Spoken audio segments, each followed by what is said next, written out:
নবীজি বলেন, কোন মহিলার যদি সন্তান পৃথিবীতে আসে, প্রথমে যেহেতু পানি দেখা যায়, এরপরে রক্ত, এরপরে সন্তানের মাথা। বিশ্ব নবী বলেন, যদি পানি এসে যায় আর সমস্ত অবস্থায় যদি মনে হয় যে নামাজের সময় হয়ে গেছে, তোলার ভেতরে এই মহিলাকে বিছিয়ে দাও, বলো যে নামাজ পড়। এত বড় গুরুত্বপূর্ণ একটা ফরজ বিধান, নামাজ মাফ নেই, আর আপনি হেলায় খেলায় নামাজ নষ্ট করেন। রুহুল কুদ্দুসকে, আমির হামজাকে, মর্তুজাকে কিয়ামতে আমার সামনে দাঁড় করাবো, বলবো সেজদা দে। যদি দুনিয়াতে সেজদার হক আদায় করে না থাকে, এই মানুষগুলো সেজদা তো দিতে পারবে না, উল্টিয়ে যাবে পেছন দিকে। লাঞ্ছনা, অপমান, গঞ্জনা ওদের মাথার উপরে, মুখের উপরে চেপে বসবে। মানুষ ঘৃণায়, এখন যেমন ট্রাম্পকে দেখলে আপনি থুতু নিক্ষেপ করবেন, নেতানিয়াহুকে দেখলে থুতু মারবেন, কিয়ামতের দিন আমরা যদি বেনামাজি হয়ে যায়, আমাদের দেখলেও হাসরবাসী থুতু মারবে, হাতে পায়ে ধরে। এই জন্য বলছি নামাজটা বাদ দেবেন না। মুসা আলাইহিস সালামের একটা কাহিনী পড়ছিলাম তাফসিরে। রব্বুল আলামিন ডাক দিয়ে বলেন, মুসা, ওই যে বাজারে একজন কর্মকার আছে, কামার, লোহা পিটিয়ে সোজা করে, এর জান্নাতের সুসংবাদ দাও, আমি তার উপরে খুশি হয়ে গেছি। হযরতে মুসা আলাইহিস সালাম তিনি আবেগপূর্ণ নবী ছিলেন, কিছু শুনলেই খালি প্রশ্ন করতেন। একবার তাকে আল্লাহ লাঠির কথা বলেছিলেন, তিনি 14টা কথা আল্লাহকে শুনিয়েছেন। অমা তিলকা বিয়ামিনিকা ইয়া মূসা, তোমার ডান হাতে কি ওটা? তিনি তো বলতে পারতেন ক্বালা হিয়া আসা, এটা লাঠি না। একটা একটা করে বর্ণনা করছেন, এটা লাঠি, এটা দিয়ে আমি ছাগলের পাতা পেড়ে খাওয়াই, ভর দেই, মাঝে মাঝে আমি রাস্তা চলি, কত কিছু বলতেছে। আল্লাহ বলেন, থামো, আমি তোমারে বলতে বললাম হাতে কি, বলতে পারতে লাঠি, এত কথা বলা লাগে? উনি কিছু শুনলেই শুধু প্রশ্ন করতেন, জানার জন্য। বিশেষ করে রব্বুল আলামিন বলেন, ঠিক আছে, জানতে যখন চাও বাজারে যাও, দেখো ওই লোকটা আসলে কি করে। তিনি বাজারে গেলেন, কোণে দাঁড়িয়ে আছে। আমাদের জামানায় যেভাবে আজান হলে আমরা মনে করি নামাজের সময় হয়ে গেছে, হযরতে মুসার জামানায় 1 ওয়াক্ত নামাজ ছিল ফরজ। ওই জামানায় হয়তো নামাজের সিস্টেম ছিল, আজান না থাকলেও একটা সিস্টেম ছিল ডাকার। এ কামারটা একবার মগর উঁচু করে মাথার উপরে, আবার লোহার উপরে পিটায়। হঠাৎ করে যখন নামাজের সময় হয়ে গেছে, মগরটা মাথার উপর দিয়ে পেছন দিকে ফেলে দিয়ে তাড়াতাড়ি করে পবিত্র হয়ে নামাজে দাঁড়িয়েছে। মুসা আলাইহিস সালাম অনেকক্ষণ পর্যন্ত তাকিয়ে দৃশ্যটা লক্ষ্য করলেন, আর ডাক দিয়ে বলেন, রব্বুল আলামিন, ওই লোকটা তো মগরটা লোহার উপরে পিটিয়ে এরপরে নামাজে যেতে পারতো। যে লোকটা তোমার বিধান মানতে এত বেশি আগ্রহ, এত বেশি, যে লোকটা এত বেশি সচেতন, তুমি তাকে জান্নাত না দিয়ে পারো না, রাজি না হয়ে পারো না। আপনি বলেন তো, তার জীবন থেকে কি পেলেন? একজন কামার। আমাদের কাছে কি নামাজের এই গুরুত্বটা এইরকম আছে? নেই। হযরতে লোকমান আলাইহিস সালাম তিনি তামাম পৃথিবীর মানুষকে উদ্দেশ্য করে জানিয়েছেন যে আমি আল্লাহর শুকরিয়া আদায় করেছি। 4000 নবীর আমি সাক্ষাৎ পেয়েছি, তাদের খেদমত করে 8টা বিষয় আমি তাদের কাছ থেকে পেয়েছি, আমি নোট করেছি তাফসীর থেকে।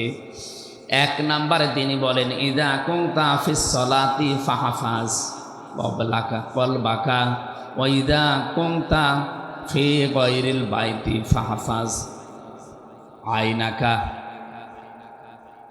তিনি দুনিয়ার মানুষকে জানিয়েছেন, হে পৃথিবীর মানুষেরা, আমি নবীদের কাছ থেকে যে 8টা বিষয় পেয়েছিলাম, তার প্রথম নাম্বারে এই যে নামাজে যখন মানুষেরা দাঁড়াবে, তখন যেন কলবের হাজির অবস্থায় নামাজ আদায় করে।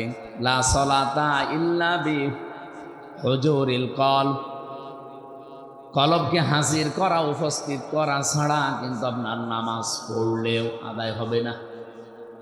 আজকে থেকে যারা নামাজ আদায় করেন, এই দৃশ্যটা, এই বিষয়টা আমাদের জীবনের সাথে আমরা যেন মিলাতে পারি। নামাজ পড়লেই শুধু মুসলমান থাকা যাচ্ছে না, নামাজটা হওয়া লাগবে। আর নামাজ যতক্ষণ পর্যন্ত আপনার কলবের সাথে না মিলবে, এই কলবটা যায় নামাজের এই কতটুকু জায়গা, এদিকে 2.5 হাত এদিকে 1.5 হাত, এতটুকু জায়গার ভেতরে যখন আপনার মন থাকবে, এদিকে ওদিকে যাবে না, তখন আপনি নামাজের সেজদায় আনন্দ পাবেন। জেলখানায় 3 বছর আমারে ফাঁসির কন্ডেম সেলে, প্রথমে তো আয়না ঘরে, এরপরে কন্ডেম সেলের ভেতরে 24 ঘন্টা তালা লাগিয়ে রেখেছিল। জীবনের এই 34 বছর বয়সে এই 3টা বছর আমি যেভাবে কাটিয়েছি, এই 1.5-2 বছর বাইরে এসে এই দুনিয়ার চাকচিক্যে পড়ে আমার মনে হচ্ছে ওই 3 বছর আমি আল্লাহর ইবাদতে ছিলাম।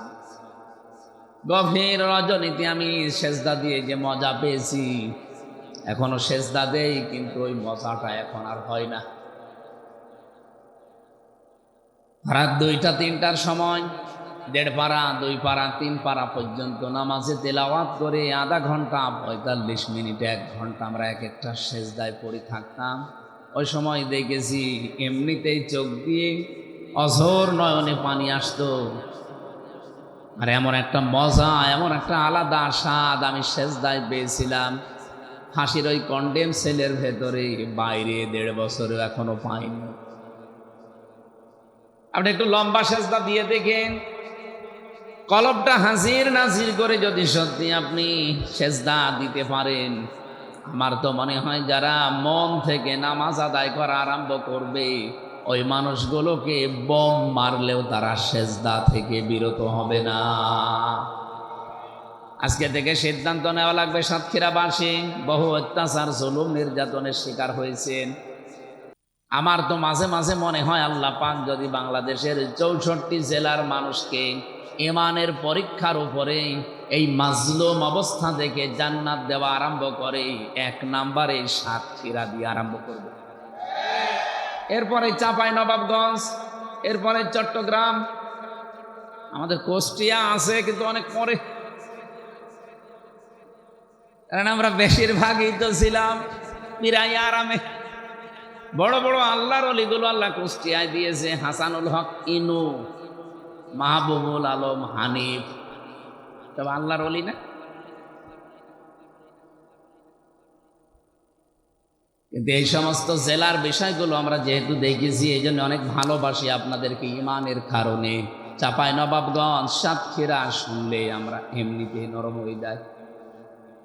এই মানুষগুলোকে আহ্বান জানাচ্ছি, কিয়ামতের ময়দানে সর্বপ্রথম আমার আল্লাহ যেটার হিসাব আরম্ভ করবে তার নাম কিন্তু সালাত বা নামাজ। আউয়ালু মা ইউহাসাবু বিহিল আবদু ইয়াউমাল কিয়ামাতিস সালাহ। কিয়ামতের দিন সর্বপ্রথম আল্লাহ যে আমলের হিসাব আরম্ভ করবে কাজের, তার নাম নামাজ। এজন্য আজকে থেকে সিদ্ধান্ত নিয়ে যাবেন, জীবনে কোনো দিন আমি নামাজ আর বাদ দেব না। যদি দাঁড়িয়ে পড়তে না পারেন বসে পড়বেন, বসেও যদি না পারেন আপনি শুয়ে পড়েন। যদিও মাসলাটা নিয়ে মতভেদ আছে, আমি তারপরেও বলছি, চেয়ারে নামাজ পড়া পারো তো পক্ষে ঠিক না। এই এলাকায় হয়তো সব নেই। আপনাকে চেয়ারম্যানি করতে গেছেন, আল্লাহর সামনে যদি দাঁড়িয়ে থাকতে না পারেন বসেন, গোলামের মতো বসবেন। এটাও যদি আপনার শরীরে না কোলায় শুয়ে পড়েন, এটাও যদি না পারেন ইশারায় পড়বেন। চেয়ারে বসে বসে পা ঝোলানো লাগবে। কোথায় পেয়েছেন আপনি? আপনি কি মাননীয় প্রধানমন্ত্রীর সামনে বসেছেন? আপনি বসেছেন যার সামনে, তার মর্যাদা জানেন। ওমা কদারুল্লাহ হাক্কা কদরিহি ইন্নাল্লাহা লাকাবিয়্যুন আজিজ। কোনদিন শুনেছেন এই আয়াতের মর্মবাণী? আল্লাহ বলেন না, আমার বান্দা বান্দিরা আমি আল্লাহর যে ক্ষমতা এই অনুযায়ী আমাকে বিশ্বাস করে না। কিয়ামতের দিন এই সাতবক আসমান আর জমিন পুরাতন কাপড়ের মতো আমার এই হাতের ভেতরে আমি গুটিয়ে ফেলবো। কত বড় বিশাল ক্ষমতার মালিক আমার আল্লাহ, আমাদের মাথায় ধরবে না। এই জন্য বলছি না, রব্বুল আলামিন এত বড় পাওয়ার নিয়ে আপনার সামনে দাঁড়িয়ে আর আপনি তার পায়ে সেজদা দেবেন না। চেয়ারে বসে বসে আপনি চেয়ারম্যানই করছেন। যদিও বিভিন্ন আলেম ওলামা মাসলাটা নিয়ে মতভেদ দিয়েছে, তারপরও আমার দৃষ্টিতে কোরআন হাদিস পড়ে, আমি ফেকা নিয়ে পড়েছি, আমি মুফতি একজন, ফতোয়া দিচ্ছি, আপনারা পারতপক্ষে চেয়ারে বসে নামাজ পড়বেন না, নামাজ হবে না, আমি ফতোয়া দিলাম না, কিন্তু পড়বেন না। আপনার তো 4টা ক্রাইটেরিয়া বললাম, দাঁড়িয়ে থাকতে না পারলে বসে পড়েন, বসে না পড়লে শুয়ে পড়েন, শুয়ে না পড়লে ইশারা করবেন। তারপরে যেহেতু নামাজ মাফ নেই, ইয়াউমা ইকশাফু আন সাকি ওয়া ইয়াদউনা ইলা সুজুদি ফালা ইস্তাতিউন খাশিআতান আবসারুহুম তারহাকুহুম দিল্লাহ ওয়াকাদ কানু ইয়াদউনা ইলা সুজুদি ওয়া হুম সালিমুন। সূরা কলমের ভেতরে আল্লাহ বলেন কিয়ামতের দিন এই কুদ্দুস, কি কুদ্দুস? রুহুল কুদ্দুসকে, আমির হামজাকে, এ মর্তুজাকে কিয়ামতে আমার সামনে দাঁড় করাবো, বলবো সেজদা দে। যদি দুনিয়াতে সেজদার হক আদায় করে না থাকে, এই মানুষগুলো সেজদা তো দিতে পারবে না, উল্টিয়ে যাবে পেছন দিকে। লাঞ্ছনা, অপমান, গঞ্জনা ওদের মাথার উপরে, মুখের উপরে চেপে বসবে। মানুষ ঘৃণায়, এখন যেমন ট্রাম্পকে দেখলে আপনি থুতু নিক্ষেপ করবেন, নেতানিয়াহুকে দেখলে থুতু মারবেন, কিয়ামতের দিন আমরা যদি বেনামাজি হয়ে যাই, আমাদের দেখলেও হাসরবাসী থুতু মারবে, হাতে পায়ে ধরে। এই জন্য বলছি নামাজটা বাদ দেবেন না। আল্লাযীনা ইয়াসতামিউনাল কাওলা ফায়াত্তাবিউনা আহসানা উলাইকাল্লাযীনা হাদাহুমুল্লাহ উলাইকা হুম উলুল আলবাব। আল্লাহ পাক বলেন, যারা আমার কোরআন শোনে আর এখান থেকে যেগুলো উত্তম বিষয় আছে সেগুলো অনুসরণ করার সিদ্ধান্ত নেয়, উলাইকাল্লাযীনা হাদাহুমুল্লাহ, এই মানুষগুলো তো তারা যাদেরকে আমি আল্লাহ নিজে হেদায়েত দান করি। বলেন সুবহানাল্লাহ। আল্লাহর কাছ থেকে হেদায়েত পেতে হলে মাস্ট বি আপনাকে কোরআনে কারীম শোনার পর তার উত্তম বিষয়গুলো অনুসরণের মাধ্যম হিসাবে গ্রহণ করা লাগবে। 2 নম্বরে, উলাইকা হুম উলুল আলবাব, এবং এই মানুষগুলো আমি আল্লাহর দৃষ্টিতে বুদ্ধিমান। আমাদের দৃষ্টিতে বুদ্ধিমান কারা? দুনিয়াতে যারা টাকা পয়সার মালিক হয়, বেশি ক্ষমতায় বেশি দিন থাকে, বেশি দিন বেঁচে থাকে দুনিয়ায়, নাকি এরা বুদ্ধিমান না? যারা সকালবেলা উঠে এই ধান্দায় থাকে যে কার 12টা বাজাবো, কার নামে মিথ্যা মামলা দিয়ে, মিথ্যা সাক্ষী দিয়ে তার জীবন নষ্ট করব, এরকম ধান্দাবাজ মানুষ দেশে নেই? এ জেলায় মনে হয় এরকম মানুষ নেই, অনেক জেলায় আছে। এরা নিজেদেরকে বুদ্ধিমান মনে করে। আল্লাহর দৃষ্টিতে বুদ্ধিমান তারা যারা কোরআনে কারীম থেকে শোনার পরে তার উত্তম বিষয়গুলো দুনিয়ার জীবনে মেনে চলতে পারে। আল্লাহ যেন তার দৃষ্টিতে আমাদেরকে বুদ্ধিমান হওয়ার তৌফিক দেন, বলেন আমিন। এমন কিতাবের আলোচনা শোনার জন্য আমরা অলরেডি বসেছি। আমি ভূমিকায় কয়েক মিনিট এ কোরআনে কারীমের মহত্ব, বড়ত্ব, এর বিশালত্ব, এ কথাগুলোর ওজন কি, সেই কথাগুলো আগে বলার পরে আমি আরম্ভ করছি। আল্লাহ রাব্বুল আলামিন বলেন, আলাউ আন্নামা ফিল আরদি মিন শাজারাতিন আকলামু ওয়াল বাহরু ইয়ামুদ্দুহু মিন বাদিহি সাবআতু আবহুরিম মা নাফিদাত কালিমাতুল্লাহ ইন্নাল্লাহা আজিজুন হাকীম। সূরা লোকমানে এসেছে 27 নম্বর আয়াতে। রব্বুল আলামিন আয়াত শুরু করার পরেই দেখেন মা শব্দটা দিয়েছেন। এখানে যারা অন্তত আলেম আছেন তারা বুঝবেন, ইন্না বা আন্নার পরে যদি মা আসে তাহলে বাংলা অর্থ দাঁড়ায় কেবলমাত্র, শুধুমাত্র, একমাত্র, হবেই হবে, এইটাই, এই জন্যেই। এরকম 33টা অর্থ আছে। ওয়ালাউ আন্না মা ফিল আরদি মিন শাজারাতিন আকলামু ওয়াল বাহার, আল্লাহ তাআলা ওয়ালাউ আন্না দিয়েও যদি ফিল আরদি বলতেন তাও আমরা অর্থ করতে পারতাম।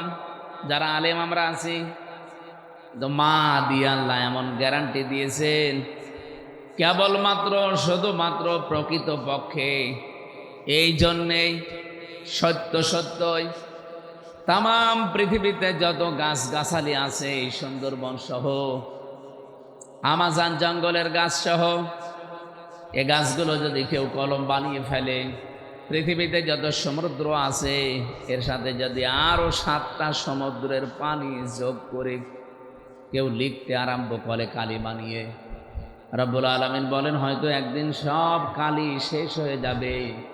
আমি কোরআনে যত নিয়ামতের কথা দিয়েছি আমার কথা লিখে শেষ করা যাবে না।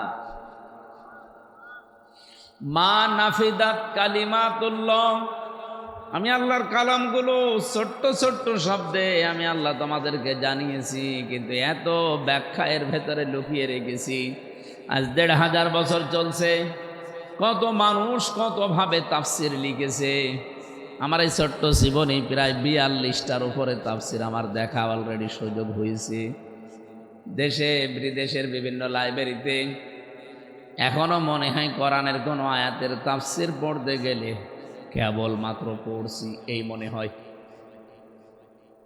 এমনকি বিশ্বের ভেতরে যত মুফাসসির আজ পর্যন্ত 1500 বছরে পার হয়ে গেছে, কোনো মানুষ আজ পর্যন্ত বলতে পারে না যে আমি যে তাফসির লিখেছি হক আদায় হয়ে গেছে, আর লাগবে না। লাউ কানাল বাহরু মিদাদান লিকালিমাতি রাব্বি লানাফিদাল বাহরু ক্বাবলা আন তানফাদা কালিমাতু রাব্বি ওয়ালাউ জিনা বিমিসলিহি মাদাদা।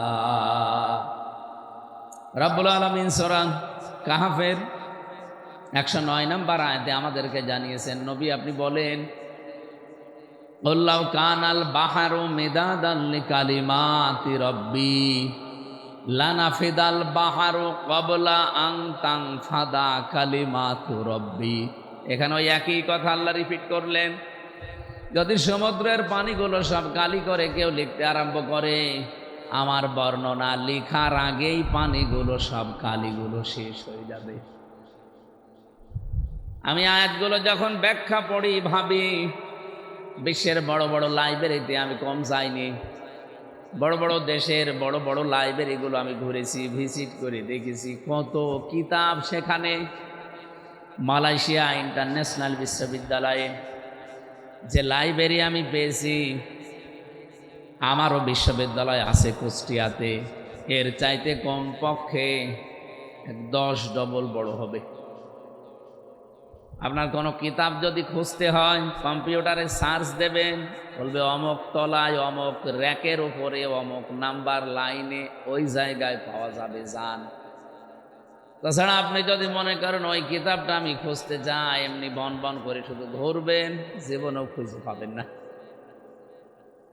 এই যে লক্ষ লক্ষ কিতাব, কত মানুষ থিসিস করছে, গবেষণা করছে, সেগুলো সব জমা হচ্ছে বছরের পর বছর।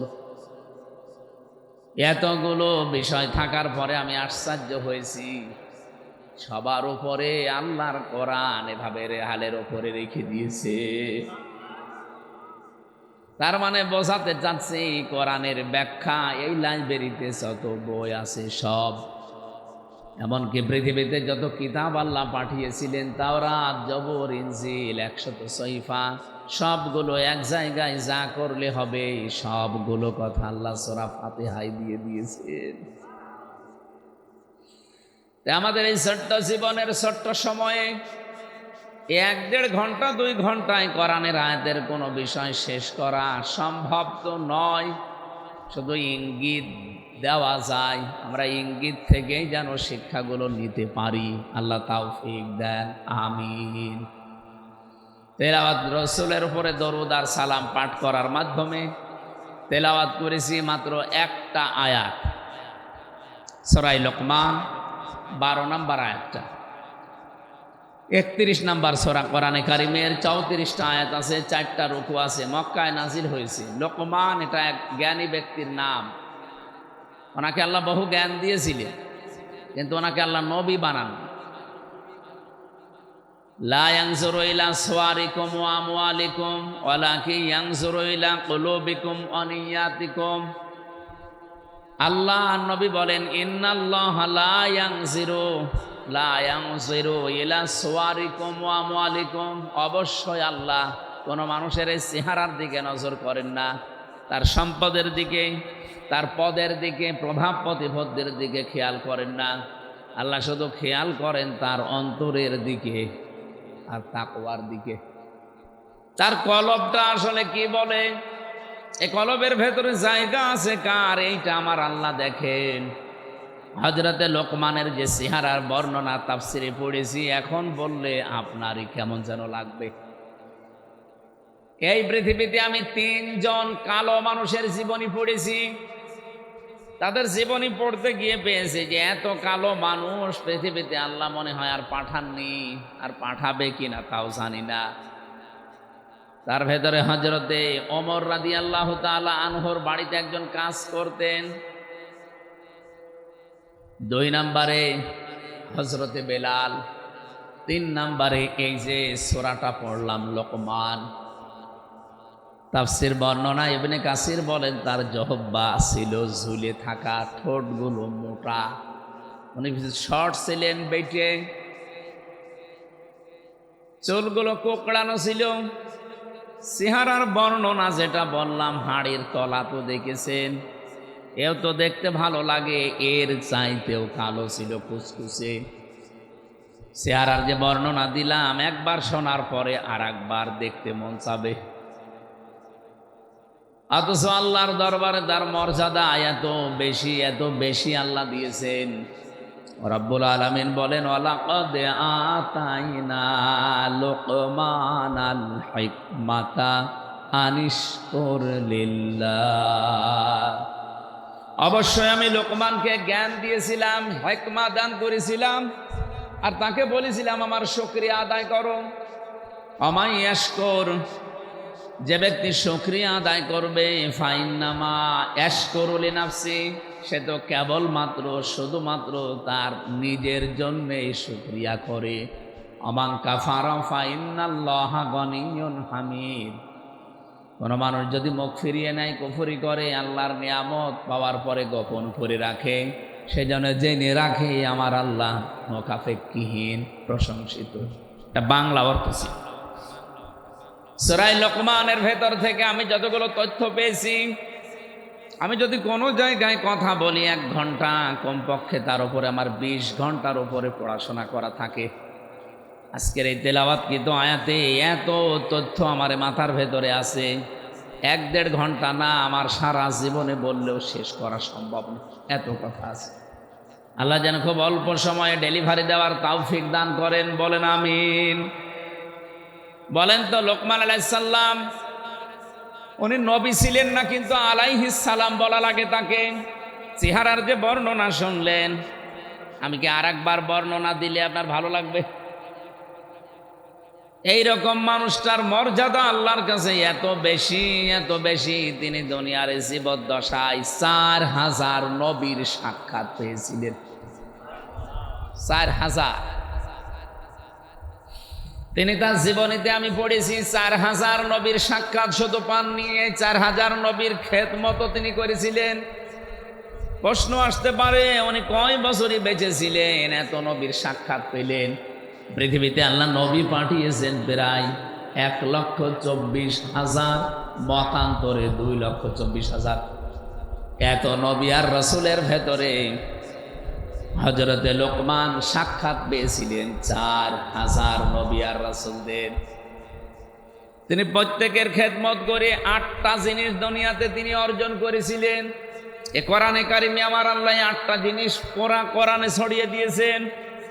হযরতে লোকমান বলেন, 8টা জিনিস আমি সব নবী রাসূলের খেদমত এই যে 4000 নবীর কাছ থেকে বেশি, কিয়ামত পর্যন্ত যারা দুনিয়াতে আসবে, তারাও যদি 8টা বিষয় অনুসরণ করে চলতে পারে, তারাও চিরন্তন হয়ে যাবে। হযরত লোকমান উনি বিদায় নিয়েছে কত হাজার বছর আগে, অথচ এখন সূরা লোকমান পড়লে মনে হয় ওই লোকটা এখনো বেঁচে আছে। পৃথিবীতে 200 কোটির ওপরে মুসলমান। আমার মনে হয় হযরত লোকমানকে নাম শুনলে তার জন্য দোয়া করে না এরকম মুসলমান নেই। কারণ আল্লাহ পাক তাকে কোরআনে কারিমে চিরন্তন করে দিয়েছেন। তার যে উপদেশ বাণীগুলো তিনি তাম পৃথিবীর সব মানুষকে উদ্দেশ্য করে দিয়েছেন তা না, দিয়েছিলেন তার সন্তানকে উদ্দেশ্য করে। রব্বুল আলামিন তার সন্তান হযরত লোকমান তার সন্তানকে এমন এমন কথাগুলো জানিয়েছেন, আল্লাহ এত বেশি খুশি হয়ে গেছেন যে কোরআনে কারিমের মতো এরকম মহা একটা কিতাব, যে জায়গায় আল্লাহ তার নামে 34টা আয়াত বিশিষ্ট একটা সূরা লোকমান পুরাটা নাযিল করেছেন।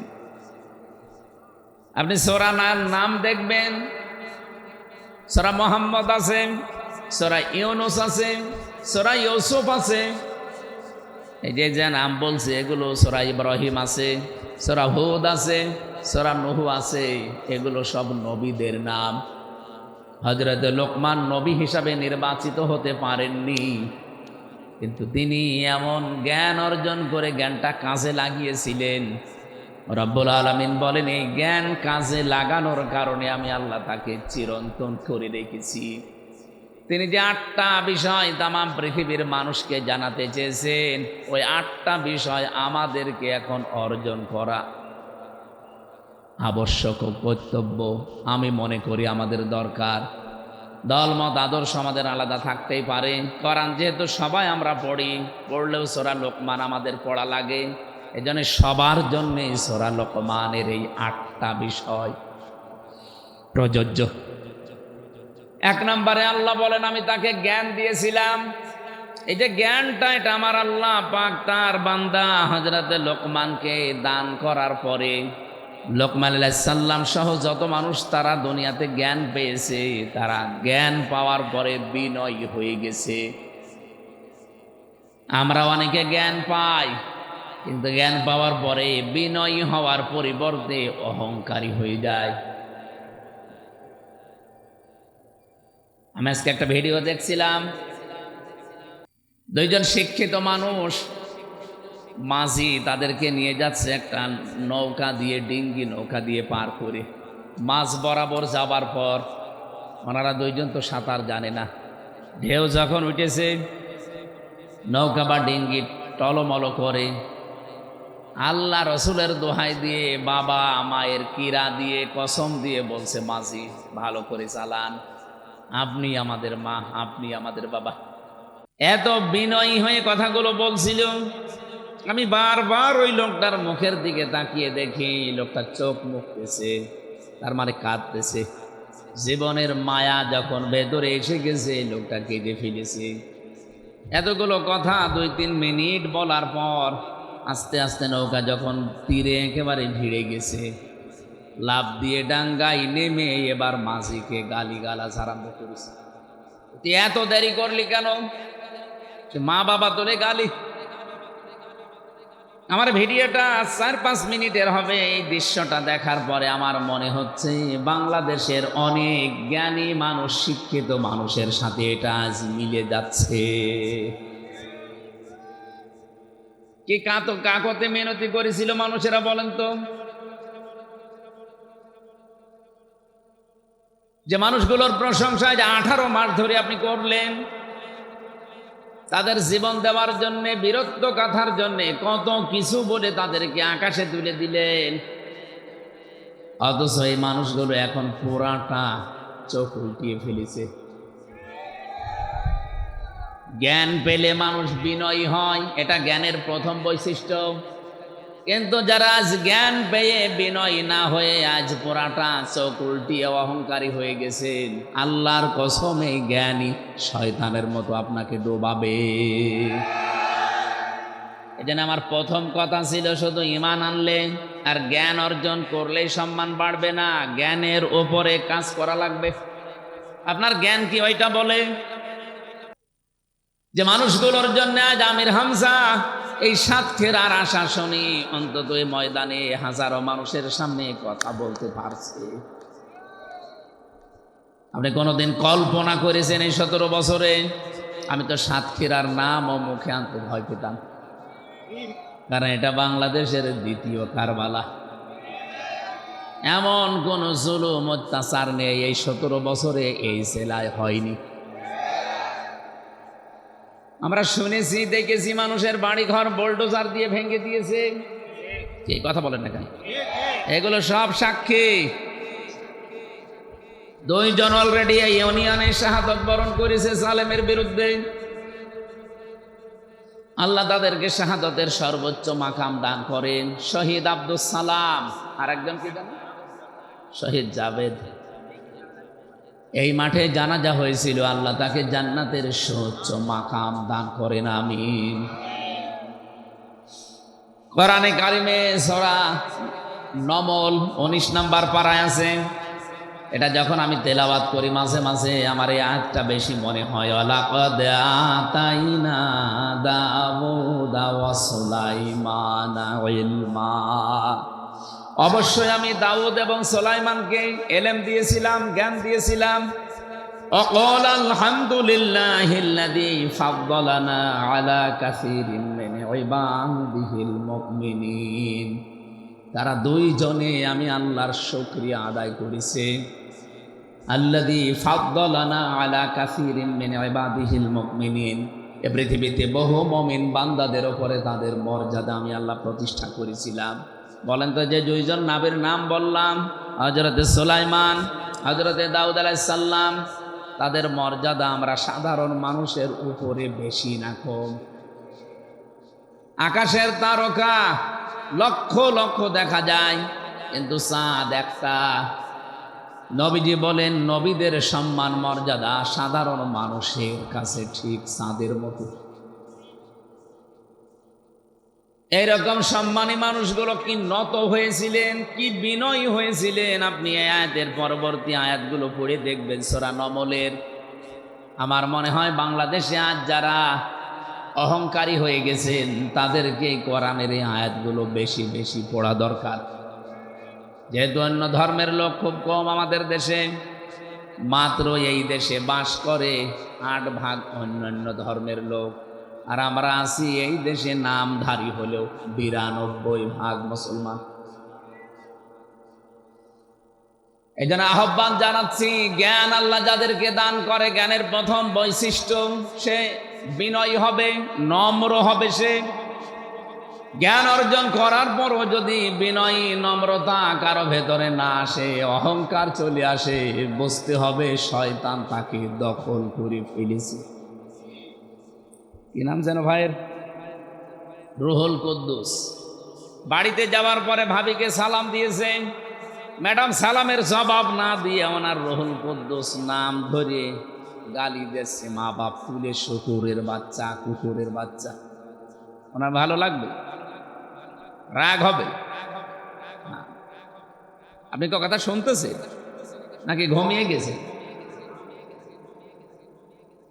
চেয়ারম্যান সাহেবের রাগ হবে না যদি জ্ঞানী হয়ে থাকে, আর যদি জ্ঞান না থাকে উনি রেগেছে, হয়তো হিতে বিপরীত তালাকও দিয়ে দিতে পারে। যে কি পরিশ্রম করে আসলাম, সালাম দিলাম, জবাব না দিয়ে গালি দেয়। কিন্তু জ্ঞানী মানুষ হলে চিন্তা করবে, কি গো, একটা শিক্ষিতা মেয়ে, ভদ্র ঘরের মেয়ে, ভালো বংশের মেয়ে আমি বিয়ে করে আনলাম, আজ 30 বছর সংসারে জীবনে কোনোদিন মাথা উঁচু করে কথা বলে না, আর আজকে সালাম দিলাম আমারে গালি দেয়। অবশ্যই এর জিনে ধরিস। কি কথা বলছেন? এর জিনে ধরিছে, ভূতে ধরিছে, নয়তো তো গালি দেওয়ার কথা না। আপনি জ্ঞান অর্জন করেও যদি বিনয়ী হতে না পারেন, নম্র ভদ্র হতে না পারেন, আপনি বুঝবেন আপনি আর মানুষ নেই, শয়তান আপনাকে দখল করে ফেলেছে। আশা করি উদাহরণ থেকে আপনি বুঝে ফেলেছেন আমি কি বলতে চাই। হযরতে লোকমান আলাইহিস সালাম তিনি তাম পৃথিবীর মানুষকে উদ্দেশ্য করে জানিয়েছেন যে আমি আল্লাহর শুকরিয়া আদায় করেছি। 4000 নবীর আমি সাক্ষাৎ পেয়েছি, তাদের খেদমত করে 8টা বিষয় আমি তাদের কাছ থেকে পেয়েছি, আমি নোট করেছি তাফসীর থেকে। 1 নম্বরে তিনি বলেন, ইযা কুনতা ফিস সালাতি ফাহফাজ ওয়াবলাকা কলবাকা ওয়াইদা কুনতা ফি গায়রিল বাইতি ফাহফাজ আইনাকা। তিনি দুনিয়ার মানুষকে জানিয়েছেন, হে পৃথিবীর মানুষেরা, আমি নবীদের কাছ থেকে যে 8টা বিষয় পেয়েছিলাম তার প্রথম নাম্বারে এই যে নামাজে যখন মানুষেরা দাঁড়াবে তখন যেন কলবের হাজির অবস্থায় নামাজ আদায় করে। লা সলাতা ইল্লা বি হুজুরিল কলব, কলবকে হাজির করা, উপস্থিত করা ছাড়া কিন্তু আপনার নামাজ পড়লেও আদায় হবে না। আজকে থেকে যারা নামাজ আদায় করেন, এই দৃশ্যটা, এই বিষয়টা আমাদের জীবনের সাথে আমরা যেন মিলাতে পারি। নামাজ পড়লেই শুধু মুসলমান থাকা যাচ্ছে না, নামাজটা হওয়া লাগবে। আর নামাজ যতক্ষণ পর্যন্ত আপনার কলবের সাথে না মিলবে, এই কলবটা যায় নামাজের এই কতটুকু জায়গা, এদিকে 2.5 হাত, এদিকে 1.5 হাত, এতটুকু জায়গার ভেতরে যখন আপনার মন থাকবে, এদিকে ওদিকে যাবে না, তখন আপনি নামাজের সেজদায় আনন্দ পাবেন। জেলখানায় 3 বছর আমারে ফাঁসির কন্ডেম সেলে, প্রথমে তো আয়না ঘরে, এরপরে কন্ডেম সেলের ভেতরে 24 ঘন্টা তালা লাগিয়ে রেখেছিল। জীবনের এই 34 বছর বয়সে এই 3টা বছর আমি যেভাবে কাটিয়েছি, এই 1.5-2 বছর বাইরে এসে এই দুনিয়ার চাকচিক্যে পড়ে আমার মনে হচ্ছে ওই 3 বছর আমি আল্লাহর ইবাদতে ছিলাম। গভীর রজনীতে আমি সেজদা দিয়ে যে মজা পেয়েছি, এখনো সেজদা দেই, কিন্তু ওই মজাটা এখন আর হয় না। রাত 2টা-3টার সময় 1.5 পারা, 2 পারা, 3 পারা পর্যন্ত নামাজে তেলাওয়াত করে আধা ঘন্টা, 45 মিনিট, 1 ঘন্টা আমরা এক একটা সেজদায় পড়ে থাকতাম। ওই সময় দেখেছি এমনিতেই চোখ দিয়ে অঝোর নয়নে পানি আসতো। আর এমন একটা মজা, এমন একটা আলাদা স্বাদ আমি সেজদায় পেয়েছিলাম, ফাঁসির ওই কন্ডেম সেলের ভেতরে, বাইরে 1.5 বছরেও এখনো পাইনি। আপনি একটু লম্বা সেজদা দিয়ে দেখেন, কলবটা হাজির নাজির করে যদি সত্যি আপনি সেজদা দিতে পারেন, আমার তো মনে হয় যারা মন থেকে নামাজ আদায় করা আরম্ভ করবে, ওই মানুষগুলোকে বোম মারলেও তারা সেজদা থেকে বিরত হবে না। আজকে থেকে সিদ্ধান্ত নেওয়া লাগবে। সাতক্ষীরাবাসী বহু অত্যাচার, জুলুম, নির্যাতনের শিকার হয়েছেন। আমার তো মাঝে মাঝে মনে হয় আল্লাহ পাক যদি বাংলাদেশের 64 জেলার মানুষকে ইমানের পরীক্ষার উপরে এই মাজলুম অবস্থা থেকে জান্নাত দেওয়া আরম্ভ করে, 1 নম্বরে সাতক্ষীরা দিয়ে আরম্ভ করবে, এরপরে চাঁপাইনবাবগঞ্জ, এরপরে চট্টগ্রাম, আমাদের কুষ্টিয়া আছে কিন্তু অনেক পরে, কারণ আমরা বেশিরভাগই তো ছিলাম পিরাই আরামে। বড় বড় আল্লাহর ওলিগুলো আল্লাহ কুষ্টিয়ায় দিয়েছে, হাসানুল হক ইনু, মাহবুবুল আলম হানিফ, তবে আল্লাহর ওলি না। কিন্তু এই সমস্ত জেলার বিষয়গুলো আমরা যেহেতু দেখেছি, এই জন্য অনেক ভালোবাসি আপনাদেরকে ইমানের কারণে। চাঁপাইনবাবগঞ্জ, সাতক্ষীরা শুনলে আমরা এমনিতে নরম হয়ে যাই। এই মানুষগুলোকে আহ্বান জানাচ্ছি, কিয়ামতের ময়দানে সর্বপ্রথম আমার আল্লাহ যেটার হিসাব আরম্ভ করবে তার নাম কিন্তু সালাত বা নামাজ। আব্বালু মা ইউহাসাবু বিহিল আবদু ইয়াউমাল কিয়ামাতিস সালাহ। কিয়ামতের দিন সর্বপ্রথম আল্লাহ যে আমলের হিসাব আরম্ভ করবে কাজের, তার নাম নামাজ। এজন্য আজকে থেকে সিদ্ধান্ত নিয়ে যাবেন, জীবনে কোনো দিন আমি নামাজ আর বাদ দেব না। যদি দাঁড়িয়ে পড়তে না পারেন বসে পড়বেন, বসেও যদি না পারেন আপনি শুয়ে পড়েন। যদিও মাসলাটা নিয়ে মতভেদ আছে, আমি তারপরেও বলছি, চেয়ারে নামাজ পড়া পারো তো পক্ষে ঠিক না। এই এলাকায় হয়তো সব নেই। আপনাকে চেয়ারম্যানই করতে গেছেন, আল্লাহর সামনে যদি দাঁড়িয়ে থাকতে না পারেন বসেন, গোলামের মতো বসবেন। এটাও যদি আপনার শরীরে না কোলায় শুয়ে পড়েন, এটাও যদি না পারেন ইশারায় পড়বেন। চেয়ারে বসে বসে পা ঝোলানো লাগবে। কোথায় পেয়েছেন আপনি? আপনি কি মাননীয় প্রধানমন্ত্রীর সামনে বসেছেন? আপনি বসেছেন যার সামনে, তার মর্যাদা জানেন। ওমা কদারুল্লাহ হাক্কা কদরিহি ইন্নাল্লাহা লাকাবিয়্যুন আজিজ। কোনদিন শুনেছেন এই আয়াতের মর্মবাণী? আল্লাহ বলেন, না, আমার বান্দা বান্দিরা আমি আল্লাহর যে ক্ষমতা এই অনুযায়ী আমাকে বিশ্বাস করে না। কিয়ামতের দিন এই সাতবক আসমান আর জমিন পুরাতন কাপড়ের মতো আমার এই হাতের ভেতর আমি গুটিয়ে ফেলবো। কত বড় বিশাল ক্ষমতার মালিক আমার আল্লাহ, আমাদের মাথায় ধরবে না। এই জন্য বলছি না, রব্বুল আলামিন এত বড় পাওয়ার নিয়ে আপনার সামনে দাঁড়িয়ে আর আপনি তার পায়ে সেজদা দেবেন না। চেয়ারে বসে বসে আপনি চেয়ারম্যানই করছেন।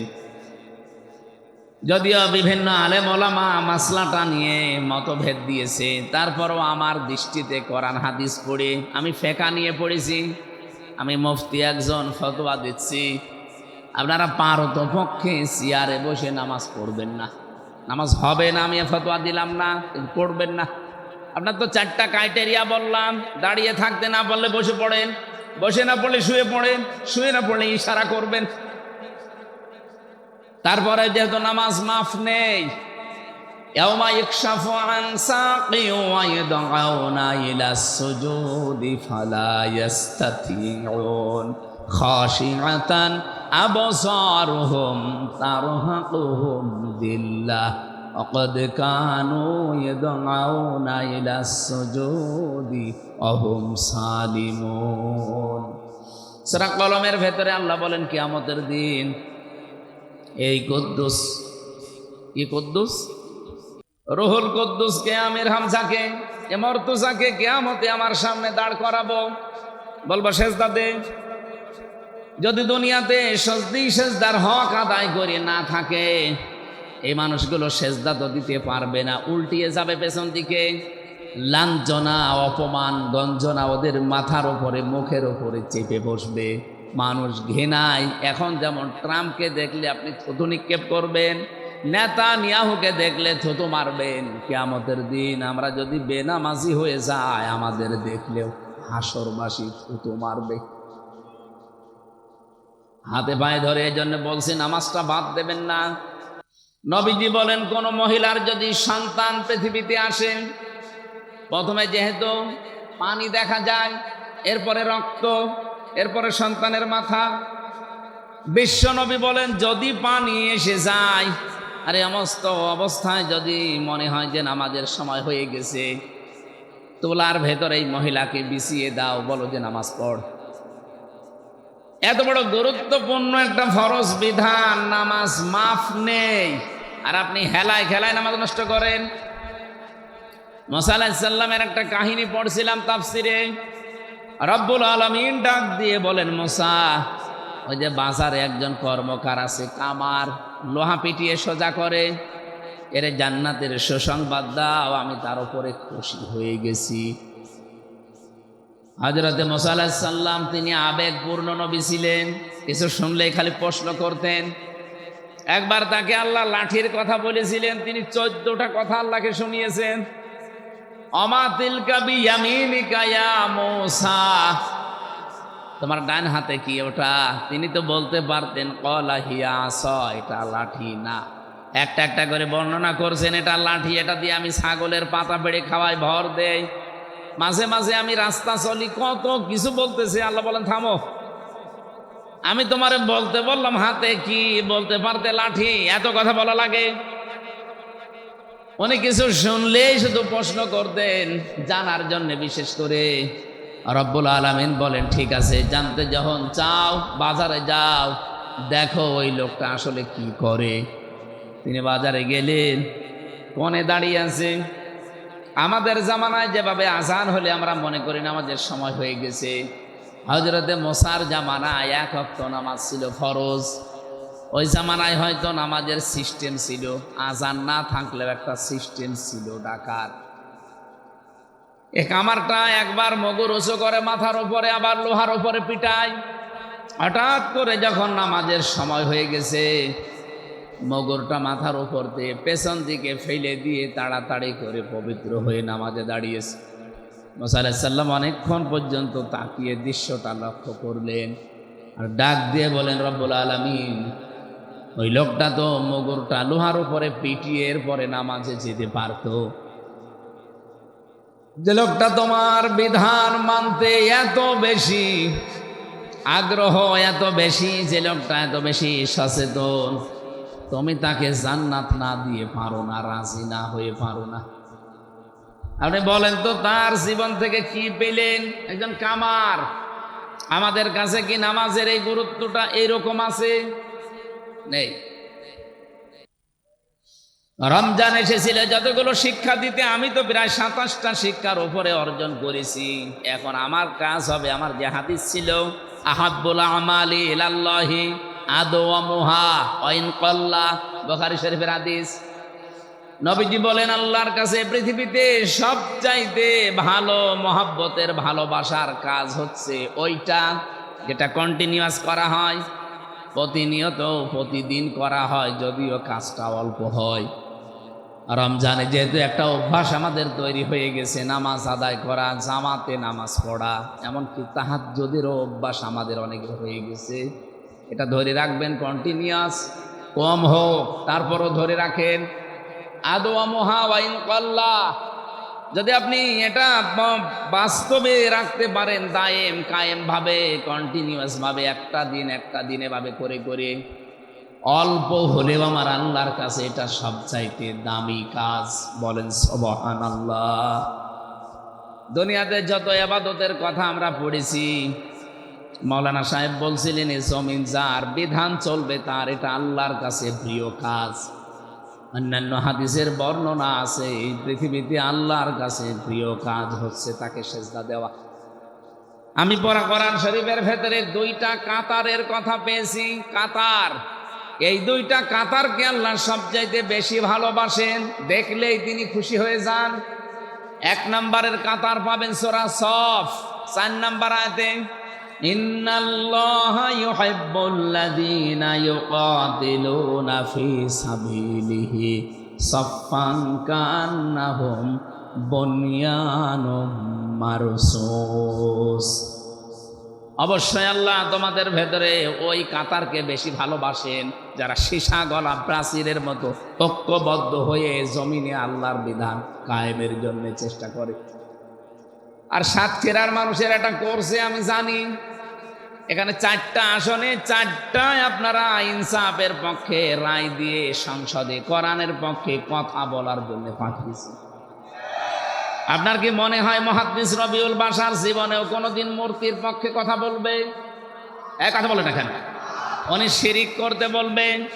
ওখানে যদি 2টা দিনও সময় পায়, 5 মিনিটও সময় পায়, 1 মিনিট হয়তো আল্লাহর প্রশংসা করবে, 4 মিনিট আপনাদের কথা তুলে ধরবে।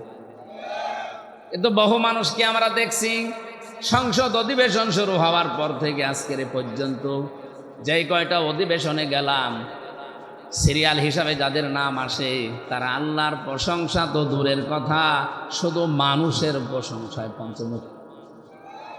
কেন এত মানুষের প্রশংসা করা লাগবে? কেন? কে কোন জামানায় মারা গেছে, কে কি করেছে, অত কথা আপনার বলার দরকার কি? আপনাকে বানিয়েছে যে তার নাম বলবেন বিসমিল্লাহির রহমানির রহিম, এরপরে আপনার যে দায়িত্ব জনগণ তুলে দিয়েছে এই কথা বলেন। সময় দিয়েছে 5 মিনিট, 4.5 মিনিট গেছে বিভিন্ন মানুষের বন্দনা করতে। এখন বলে মাননীয় স্পিকার আমারে আরেকটু সময় দেন। আরে তোর সময় দিলাম 5 মিনিট, কি করলি তুই? তোর এলাকায় একটা ব্রিজ নেই, ব্রিজের কথাটা বলতে পারলি না, আর হাফ মিনিট আছে, এখন বলছে সময় দেন। এই তেল মারা জাতি, এটা বন্ধ করা লাগবে। আমি তো ফলোয়ার এখনো পাইনি, যদি পাই 29 তারিখে এই তেল মারা বন্ধ করব। যেখানে সংসদের 1-একটা মিনিটে বাংলাদেশের মানুষের টাকা খরচ হয় প্রায় 25,000-এর উপরে 1-1 মিনিটে, আর সেখানে আপনি তেল মারেন মানুষকে। এই খুলনা, সাতক্ষীরা, বাগেরহাট এ সমস্ত এলাকায়, বিশেষ করে যে আশাশুনি, শ্যামনগর, কয়রা, পাইটকেলঘাটা, এরপরে পাইকগাছ, এলাকায় কত দুঃখ দুর্দশা মানুষের, রাস্তাঘাটও সেরকম ভালো না। এসেছে নাকি আমাদের কি এমপি সাহেব? ও ভালো আছেন আপনি? ঠিক আছে, বসে। ভারপ্রাপ্ত হলে হবে, এবার ভার ফেলে দেওয়া লাগবে। হ্যাঁ ইনশাল্লাহ ভার এবার আর থাকবে না। আসল চেয়ারম্যান হিসাবে আল্লাহ কবুল করেন, আমিন। আমরা কি বলতে চাচ্ছিলাম যেন আপনাদের সামনে, প্রশংসা মানুষ আদায় করতে হবে কার? প্রতিদিন অন্তত 17 বার করে আপনার মুখ দিয়ে আল্লাহ এই কথাটা বের করে নেয়। আপনি দেখবেন প্রতিদিন 17 বার। যদি আপনি নফল সুন্নত মানে নামাজ নাও পড়েন, শুধু ফরজ নামাজও পড়েন, তাও 17 বার বলা লাগে আলহামদুলিল্লাহি রাব্বিল আলামিন। প্রশংসা কার? এখানে যে আলিফ লাম দেওয়া আছে, হয়তো এনারা জেনারেল শিক্ষিত মানুষ বুঝবে না, আলেমদের জিজ্ঞাসা করেন। আলিফ লাম 4 প্রকার হয়।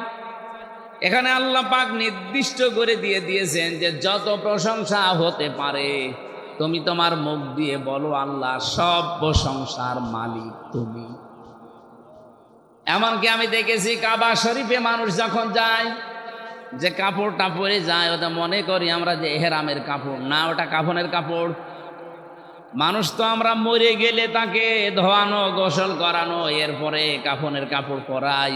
আর আমি হামজা নিজেই মরে গেছি, এরপরে নিজেকেই নিজে কাফনের কাপড় মানে এহরামের কাপড় পরেছি, ওটা আসলে কাফনের কাপড়।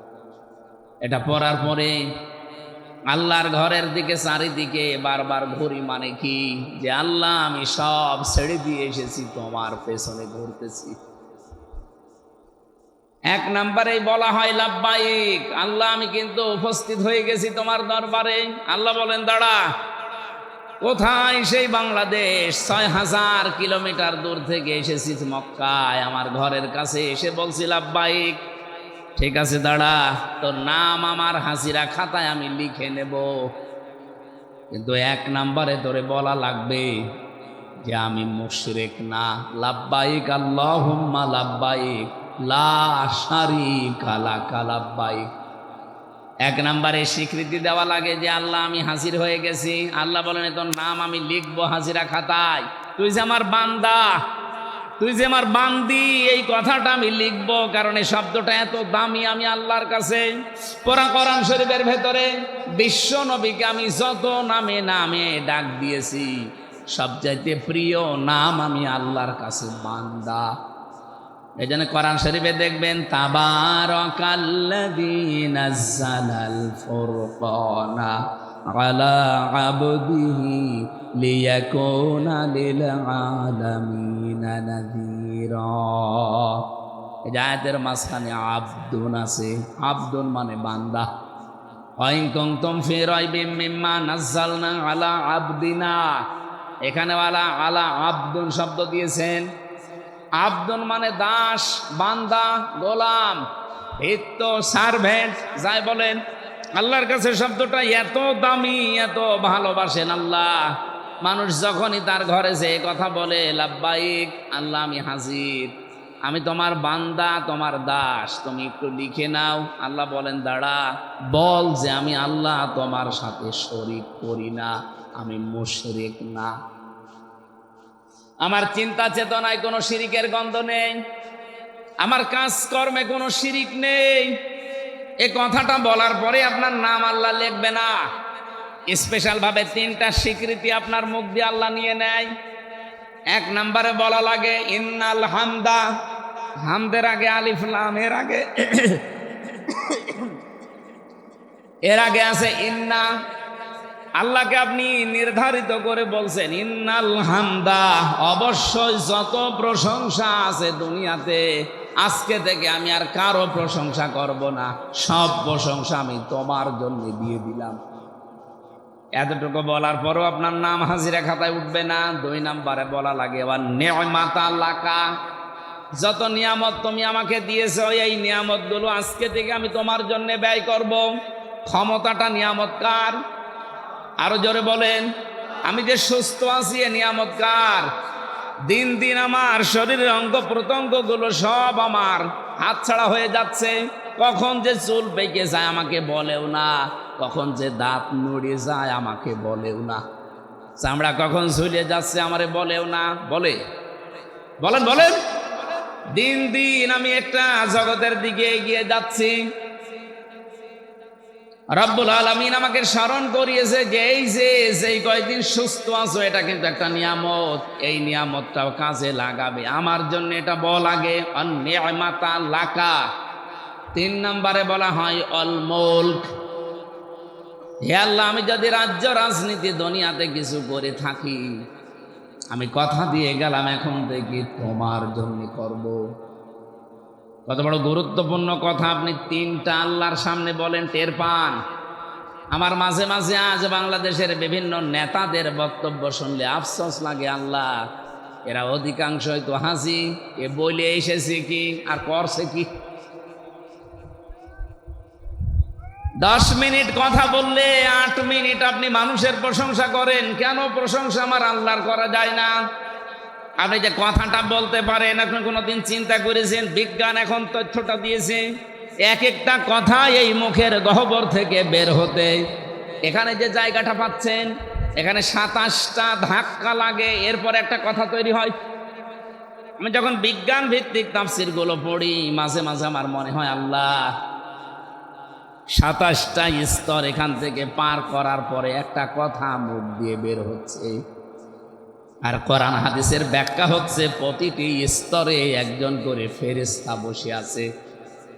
এই যে এই কোনার মুরব্বী থেকে শুরু করে এখানে যারা আমরা আছি, উনি ওসি সাহেবের কাছে, উনি মুরব্বীর কাছে, উনি চেয়ারম্যান, উনি আমার কাছে, আমি মর্তজা ভাইয়ের কাছে, এভাবে দিতে দিতে 27 নাম্বার জায়গায় যে যার কাছে দায়িত্বে আছে, উনি মুখের এই জায়গা দিয়ে কথাটা যখন বের করে দেবে, বের করে দেওয়ার আগে যার কণ্ঠের সাথে এই কথাটা মিলবে সেই আকারে কথাটা বের করে দেয়।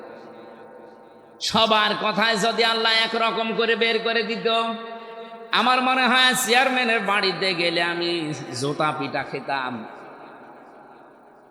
ম্যাডাম তো মনে করতো আমার মনে হয় লোকই এসেছে, অথচ লোক তো ওনারটা না, অন্যেরটা। মারামারি হইতো না।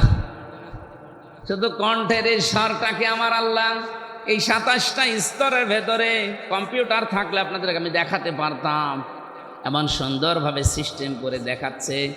সর্বশেষ জায়গায় যখন কথাটা বের করে দেয় ফেরেশতারা, আপনার মতো আমির হামজা পৃথিবীতে 1টা 2টা না, কোটি কোটি আছে। কার কণ্ঠ দিয়ে, কোন আওয়াজ দিয়ে, কোন স্তরে কথাটা বের হলে তার কণ্ঠের সাথে মানাবে, মানানসই হবে, আল্লাহ ওই রকম কণ্ঠ করে কথাটা বের করে দেয়। বলেন সুবহানাল্লাহ। এই নিয়ামতটা যদি আপনাকে আল্লাহ না দিত, হাজিরা ইসলাম কায়েম করে ফেলতো। সরকারি দলে, বিরোধী দলে, স্বতন্ত্র, সব আমরা হাজির। 300 এমপির 299 জন অলরেডি এখন সংসদে আমরা আছি। আমার তো মনে হয় এই 299 জনের ভেতরে 290 জনই হাজির। অবশ্য সুবহানাল্লাহ, 290 জনের ভেতরে এই কথাটা ঠিক রাখার মতো হাজি একেবারেই কম। এই কথাটা ঠিক রাখে না।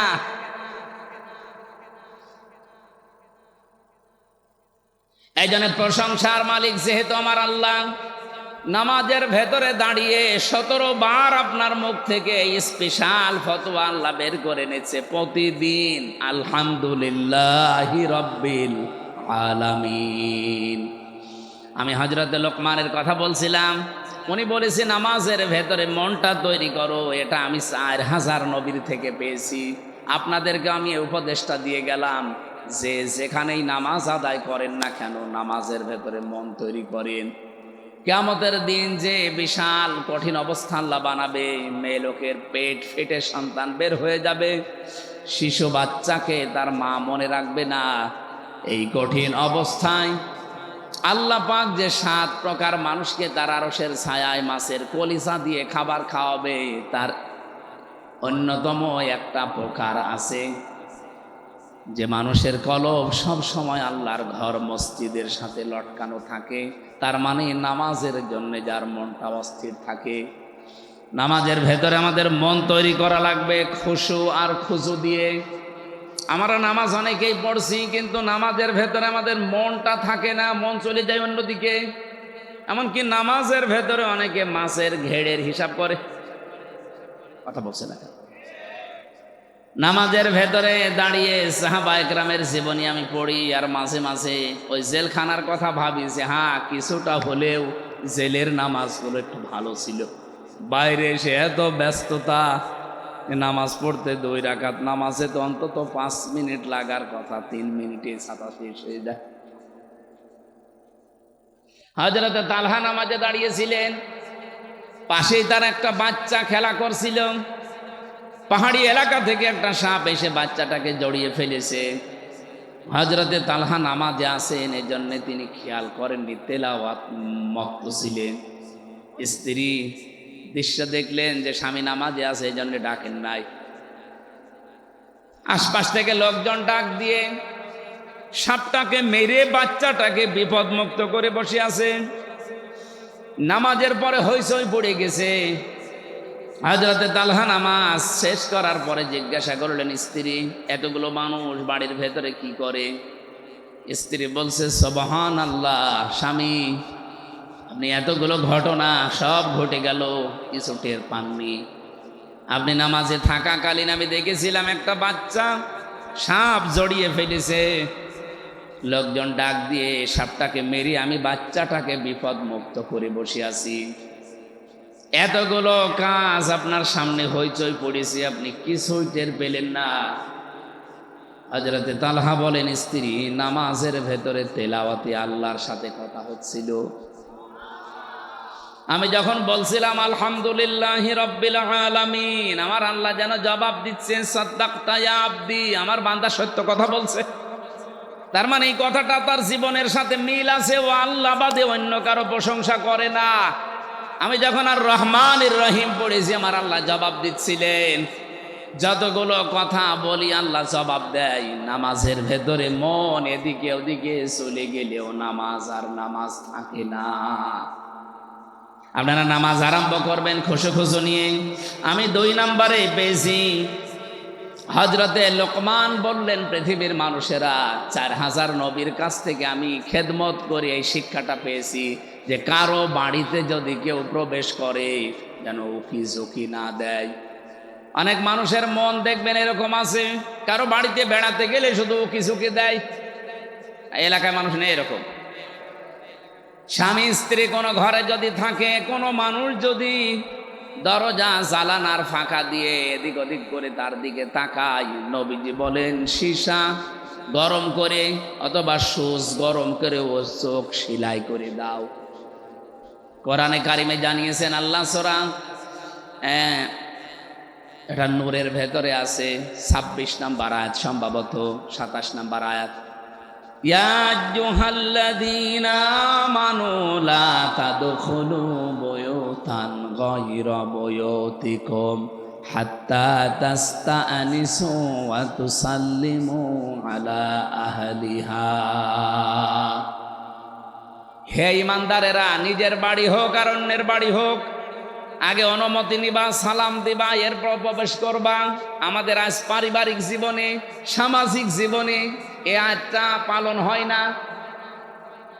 আমরা সামাজিক জীবনে, পারিবারিক জীবনে যদি এটা একটু ফলো করার চেষ্টা করি, আমার মনে হয় পরিবারেই সালাম দেওয়ার প্রচলন, অনুমতি নেওয়ার এই সিস্টেম আসলে অনেক পরিবারে অনেক গুনাহ কমে যাবে। বিশেষ করে আমার কাছে যেটা ধরা পড়েছে, আমি জানি না আপনার সাথে মিলবে কিনা, বহু মানুষ আছে বিবাহের পরে 1 বছর 1.5 বছর 2 বছর নিজের স্ত্রী ভালো লাগে, এরপরেই দেখবেন নিজের বউ আর ভালো লাগে না। অন্যের বউ দেখলেই কেমন যেন মন আনচান করে। এটা একটা রোগ। এটা কি? এই যে নিজের বউ যার কাছে ভালো লাগে না, অন্যেরটা দেখলেই মন ভালো হয়ে যায়। এরকম লোক আছেন কারা? হাত তোলেন তো। এলাকায় সব নেই। তারপরেও যদি কোনো রোগী থাকেন, আপনার রোগের জন্য আল্লাহ একটা ঔষধ দিয়েছেন, মাত্র 1 মাস পালন করবেন, আমি গ্যারান্টি দিয়ে যাচ্ছি, আল্লাহর কসম, আপনার বউ আপনার কাছে অন্যের বউ দেখলে যেমন লাগে তার চাইতেও বেশি ভালো লাগবে। নাকি বলবো না? আল্লাহ পাকের ঔষধ, কুল্লিল মুমিনিনা ইয়াগুদ্দু মিন আবসারিহিম ওয়া ইয়াহফাযু ফুরুজাহুম যালিকা আযকা লাহুম। হে নবী, আপনি মুমিন পুরুষদেরকে বলেন তারা যেন পরনারীর থেকে চক্ষুকে নিম্নগামী করে রাখে। 2 নম্বরে তাদের লজ্জা স্থানের হেফাজত করে। শুধুমাত্র একটু শক্ত হয়ে দেখেন যে আল্লাহর যেহেতু নিষিদ্ধ, আমি কোনো পরনারীর দিকে তাকাবো না। যদি একেবারে বাধ্য না হয় আমি তাকাবো না। 2 নম্বরে আমার লজ্জা স্থানটা আমি একটু হেফাজত করে রাখবো। চেষ্টা করলেই পারা যাবে। শয়তানের সাথে যুদ্ধে লিপ্ত হওয়া লাগবে। মন নামে যে শয়তানটা আপনাকে ধোঁকা দিচ্ছে, সব সময় একটু শক্ত হওয়ার চেষ্টা করেন। মাত্র 1 মাস চেষ্টা করেন। যালিকা আযকা লাহুম। আল্লাহ বলেন এইটাই পবিত্রতম ঔষধ পন্থা। ইন্নাল্লাহা খাবীরুম বিমা ইয়াসনাউন। তোমরা যা করো আমার আল্লাহ যেহেতু সব জানে। এই কথাটা যে মানুষটা সব সময় মনে রেখেই 2টা ঔষধ আজকে থেকে খেতে পারবেন, 1 মাসের ভেতরে দেখবেন নিজের বউ দেখলে অন্যের বউর সাথে ভালো লাগবে। এখানে ওকে ঝোঁকে মারার এই সিস্টেম বন্ধ করা লাগবে। আজ হাজারো পরিবারে বিভিন্ন জায়গায় যে পরকীয়া প্রেমে, এ শুধু মেয়ে লোকের মামলা নিতে ওসি সাহেবরা মানে হাত লেগে যাচ্ছে তাদের। আপনি থানায় যেয়ে দেখবেন 100টার প্রায় 70টা মেয়েলি কেস আর 30টা জমি জায়গা নিয়ে ঝামেলা। আমাদেরকে একটু স্বস্তিতে কাজ করতে দিতে হলে আমাদের কোরআনের এই আয়াতগুলো আমাদের ব্যক্তি, পরিবার, সমাজ আর রাষ্ট্রে পালন করা লাগবে। আল্লাহ পাক আমাদের নিজেদেরকে হযরত লোকমানের এই যে 2 নাম্বার উপদেশ তিনি যা দিয়েছেন, নবীদের কাছ থেকে পেয়েছেন, এটা মেনে চলার তৌফিক দেন, বলেন আমিন। 3 নম্বরে পেয়েছি যে খাবার খেলে সব খেয়ে ফেলবেন না। খাবার দিয়েছে 4-5 রকম তরকারি, যেটা আপনার রুচি নেয়, ভালো লাগে, সেটা দিয়েই খাবার শেষ করেন। একেবারে সবগুলো মরণের খাওয়া খেয়ে শেষে আর পেটে জায়গা নেই, হজম হওয়ার মতো কায়দা নেই। শেষে গ্যাস্ট্রিক, আলসার, বিভিন্ন রোগ আপনার শরীরে বাসা বাঁধে। উনি বলেন আমি নবীদের কাছ থেকে এইটা পেয়েছি। প্রতিটি নবীকে আমি এই 4000 নবী দেখেছি, প্রত্যেকটা নবীর বুক ছিল বড়, পেট ছিল ছোট। আর আমরা নবীর এমন উম্মত, আমাদের বুক নেই, শুধু পেট। এরকম মানুষ নেই? এত বড় বড় ভুঁড়ি হয়, উকুন মারা যায় ভুঁড়ির উপরে। মহিলারা লজ্জা পায় যে কি গো, ছেলে মেয়ে হয় আমাদের আর পেট হয় এর। কি ভুঁড়ি, আখেরি ভুঁড়ি বানিয়েছে। 4000 নবীর জীবনী উনি বলছেন যে একটা নবীরও আমি ভুঁড়ি বড় পাইনি, পেট প্রত্যেকের ছোট ছিল। আর প্রতিটি নবীর বুক ছিল বেশ ওসারও বড়। একটাই মাত্র কারণ, তারা খাবার খাওয়ার সময় 3টা বিষয় লক্ষ্য করতেন। এই পেটটাকে 1 ভাগ খাবার, 1 ভাগ খালি, আর হজম হওয়ার জন্য 1 ভাগ পানি দিতেন। আমি সহ প্রত্যেকে যদি এটা মেনে চলতে পারি, আমাদেরও বুক ইনশাল্লাহ বড় হবে, পেট ছোট হবে। 4 নম্বরে উনি বলেন কথা বললে হিসাব করে বলা দরকার। আজ বাংলাদেশের হাজারো মানুষ শুধুমাত্র ধরা খায় এই কথা হিসাব করি না বলার কারণে।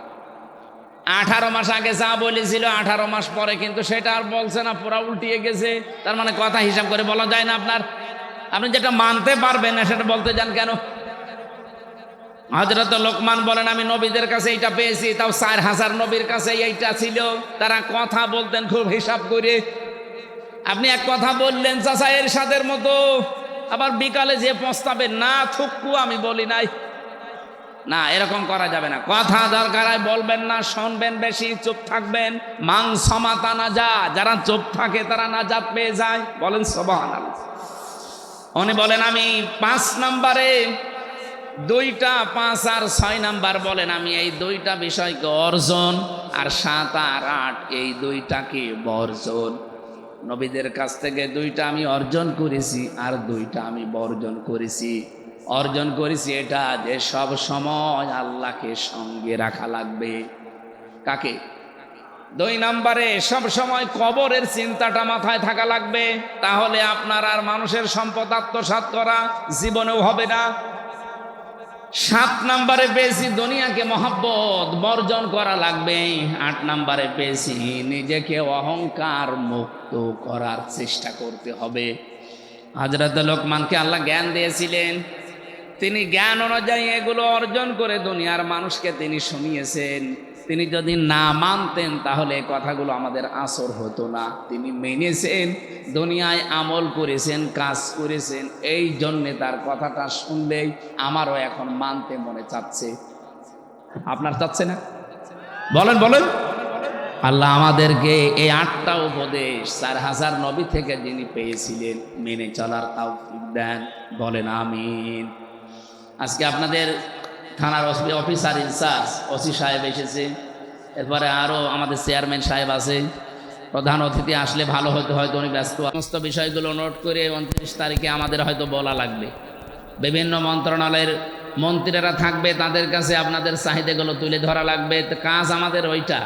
আর এই ওয়াজ তাফসির এই জায়গাগুলো এখন আসলে একটা ঐচ্ছিক বিষয়ের মতো হয়ে গেছে। তারপরেও এগুলো আগে নেওয়া ছিল, আগে নির্বাচনের কারণে আমি অনেক দিন অনুষ্ঠানগুলো করি নাই। যে কয়টা নেওয়া ছিল ওই কয়টা আগামী থেকে কিছু করে শেষ করতে চাই। আল্লাহ আমাদের তৌফিক দিন। যতটুকুই বলেছি আমি আমার ঈমান থেকে কথা বলেছি। আল্লাহ আমাকে সহ প্রত্যেককেই যেন মেনে চলার সুযোগ দান করে। এই যে রুমাল দেওয়ার কথা বলছে, এখন রুমাল দিলে কাজ হবে? রুমাল দেয়নি, দিয়েছে আর কি, আপনারা এমনিতে সাধ্যমতো দিয়েছেন। আল্লাহুম্মা আমিন। ربنا ظلمنا أنفسنا وإن لم تغفر لنا وترحمنا لنكونن من الخاسرين رب ارحمهما كما ربياني